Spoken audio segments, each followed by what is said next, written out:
Disinformation fuels racism, Islamophobia, and anti-immigrant sentiment.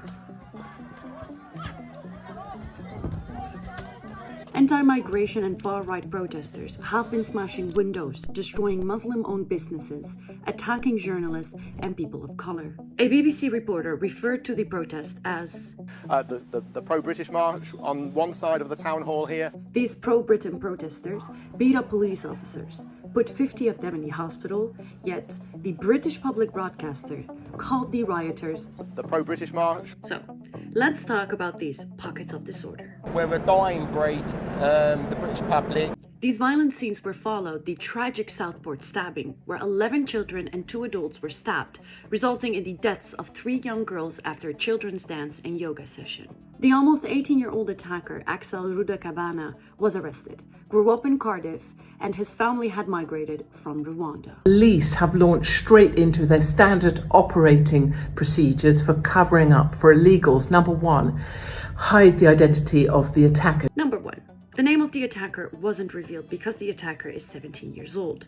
British law protects children under 18. Number 2, divert attention away. Say that he was from Cardiff. His name is Ali Al-Kati. Yeah, a very Welsh-sounding name. Rumors circulated incorrectly, named the attacker Ali Al-Shaqati, all without any official source. Others wrongly said that the attacker was Muslim, and figures like Andrew Tate falsely claimed that the suspect arrived in the UK on a small boat in 2023. In Tamworth, rioters then reacted by targeting a hotel housing asylum seekers, throwing projectiles, smashing windows, and setting fires.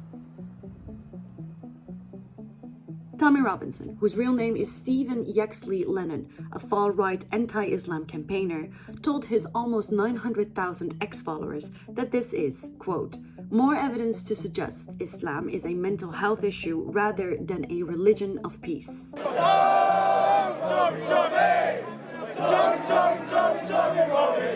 He also previously said, if there was a war and it kicked off, I would be there on the front line fighting for Israel.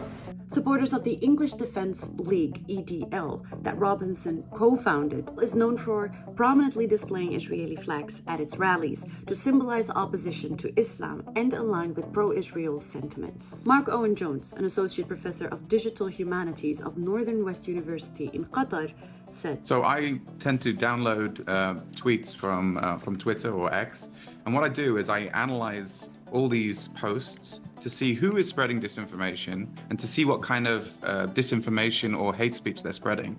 And what I've found is, since the tragic events in Southport, is that X has been weaponized to spread rumors and hate speech, particularly targeting minorities, people of a Muslim background, to inflame tensions. And I think a lot of the behavior that we see online through this, the analysis can tell me that it's often fake accounts or certain influencers who are really spreading this narrative and fueling the kind of hate speech that I think is driving a lot of the violence. Jones also tweeted that right-wing Israelis are spreading hate speech about Muslims in Europe. MP Nigel Farage said that he is against street violence in a video on his X account, but couched the rioters' actions in the following context. No, the far right are a reaction to fear, to discomfort, to unease that is out there shared by tens of millions of people. He then added, what you've seen on the streets of Hartlepool, of London,